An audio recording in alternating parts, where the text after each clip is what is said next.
So, you remember 2 years ago, we got this teaser for a new Silent Hill game, and no one had any idea how to feel about it or had any idea of what the hell it was. Well, surprisingly, we got new information, and I gotta say, man,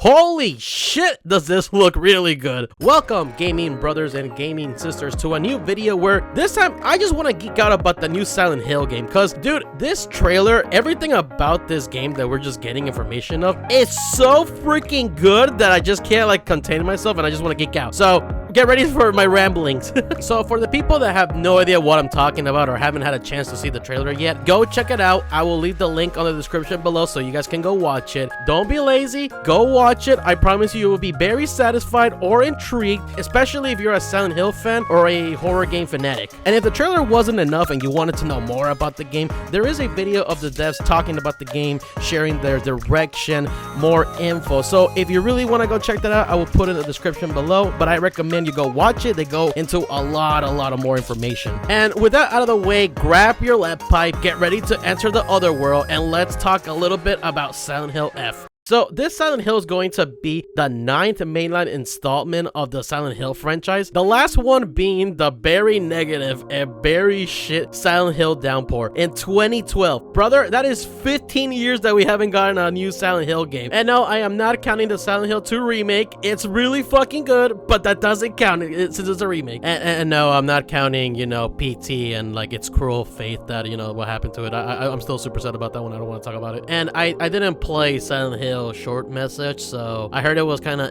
so I kind of skipped it. If you guys want me to play it, I'll play it, but yeah, so after 15 years, Konami finally decided it is time for a new Silent Hill game, one that will be completely different from the previous games, but will still keep the series' core themes and the horror that the franchise is known and loved for. So let's talk about the biggest and I think the most important aspect of the game that is completely different from like the previous titles: the setting. Instead of this game taking place in the good old USA, this game takes place in Japan. And because the game takes place in Japan, the developers are aiming to give us a 100% Japanese horror experience to us players. Konami has stated that the Silent Hill franchise has become overly westernized, which I agree. I haven't played like all of the Silent Hill games, but I'm pretty sure that all of the games take place in the good old USA. But for this game, they want to focus on the Japanese influence. They want to emphasize the Japanese essence that has been a central part of the series, which I gotta say, I am 100% on board with it. Listen, I love my Western horror, but Japanese horror hits different. It's more scarier and more unsettling. Like, us Americans, we got zombies, we got clowns, we got asylums, we got abandoned houses, ghosts. What are the Japanese have? Oh man, there's a whole list of things, man. They got like a shit ton of urban legends. They got yokais, they got spirits, they got the girl from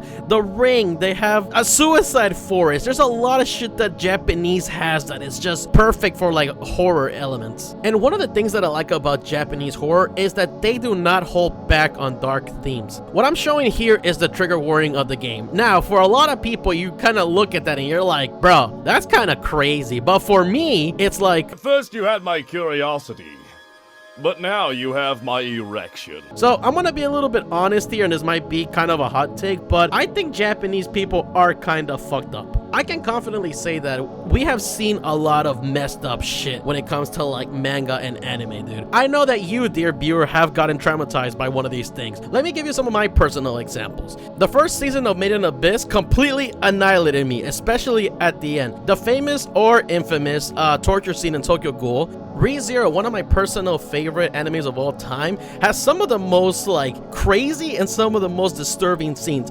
especially that scene. You know which one. Jesus Christ! the first episode of Akame la Kill, you have this little cute character in Corpse Party getting like the most like gruesome death ever. And even this infamous scene, like I don't even know what the anime is, I always forget what it is, but this like scene has always stuck to me that I'm always just like, bro, what the hell were they thinking when doing this shit? And brothers and sisters, that's just the anime and manga. Like if you go to like, you know, their adult content, you know, that kind of shit, there is some of the most like messed up, fucked up things I've seen that it, like I said, it just traumatizes you, and it just makes you wonder like, yo, these people are kind of fucked up at the end of the day. But when it comes to horror media, this is what you kind of want to go for, man. Horror games should be a thing where you're just unsettled and it should disturb you. You shouldn't feel safe and relaxed when it comes to the horror media. And I applaud the Japanese because they will actually not be afraid, they won't hold back, they won't tippy-toe around like, you know, very dark and very like serious topics. Like this isn't a horror game, but Persona 5, the first chapter of the game, really did a well job tackling the dark themes. Like the whole story with Anne and Shiho and the teacher was just so good, and they, like I said, they didn't hold back. They actually took it serious about the whole abuse, the whole trying to take her own life and everything, which just made the chapter more engaging, and it just made me give like a shit and care about the characters, which like I said, it was perfect. And like the dark themes in that game are just like really well done. Like Americans here, like the Westerns, especially now modern Western audience, would just like say, nah, you can't have that kind of scene, or you can't do this, and you gotta censor it or change it, which I think it lowers the scare factor and like, you know, that horror essence that you're trying to go for. For me, it's like the whole concept of like, you know, Western, we don't kill kids, but in anime or manga or the Japanese, they actually just love killing kids. They're like, they say fuck them kids and kill them. And before I get anything in the comments, I know there's some death scenes for kids, but for the like, you know, 2-3 kids that you can name in Western, there's probably like 100 of them that I can name in Japanese media.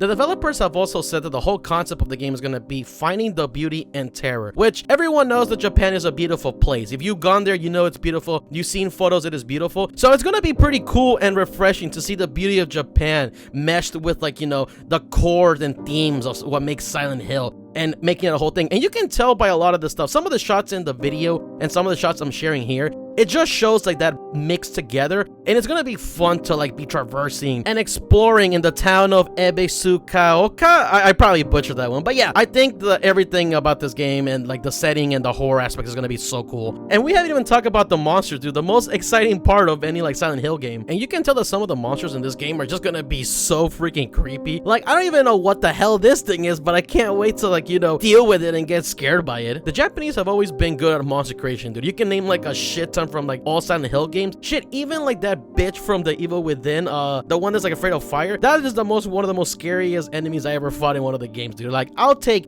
10 hunters from Dead Space over her any day. And the artist responsible for the monster creation, Kira, I never heard of the name, but you can check some of her stuff on Twitter. She even said that they're gonna be creating monsters that will really infiltrate players' psyche. So, yeah, I'm not ready for that, but you know what? I'm pretty sure that we're in good hands, and those monsters are gonna scare the living shit out of us for the first time we play the game. The music, there's not really much to talk about. The guy that has done like all of the Silent Hill is gonna be there, so we're in good hands. I was scared shitless with just the sound and the music in the Silent Hill 2 remake, so we're good to go in that kind of sense. And lastly, I kind of want to talk about the story. Now, no one has any idea what the hell is going on except from like the little bits of information we got. And most of it is just now like, you know, speculating or theory making. I want to know what the F stands for, but all we know right now that it's a prequel. It's set in the 1960s. Where does it go in the timeline? Anything else, I have no idea, but we can speculate a lot about it. Using context clues from the trailer, it seems like that Hinako has to make a choice about something very big or choose her friends. It seems like her friends are gonna betray her. Maybe some of her friends turn into the monsters and you have to like deal with them or save them from a fate. And then there's like the whole cult thing that's going on that I have no idea. Are they responsible for the things going on in the town? Are they trying to prevent what's going on? And what are like the big plans, or what is their big scheme? And does it have to do anything with Hinako? The peeling off of the face? Like, there is so much mystery right now that it's just so intriguing and so, like, interesting and alluring to see, like, what the hell the story is gonna be. And I think it's gonna be a very good story. Like, the writer of this game is already promising, like, really dark, depressing themes. So, I know that Hinako and us are gonna go through a lot of freaking depressing shit. So, And this is a cool detail that I noticed in the trailer. It seems like at the beginning of the game, we're gonna start with a nice, clean uniform, and as we progress through the story and Hanako's psychic and mental break, so will the uniform to basically show and reflect like her psychic and mental. Just like how in the Batman games where you played the game, you would be with a nice, clean suit, and then later on as you progress through the story and at the end of the game, it was like bruised up, it was scarred, there was parts missing, and I think it will be a really cool detail if I'm right about it. I don't know if I am, but if it is, I take full credit on it, okay? And I just want to share this cool little tidbit. However you feel about pre-ordering or not pre-ordering is completely up to you, but I think this steel box case looks fucking awesome, and I cannot wait to get it. Yeah, it looks scary and it looks awesome, and I think it fits the game. So yeah, that's the end of the video, guys. Please let me know if you guys are excited for the game. Share your thoughts with me. Share your opinions about, like, you know, the hot take that I said. Hell, even if you want, type some of your like most messed up moments in anime that like scarred you or just, you know, messed you up. But yeah, guys, take it easy, be safe, stay beautiful, and I'll see you on the next one.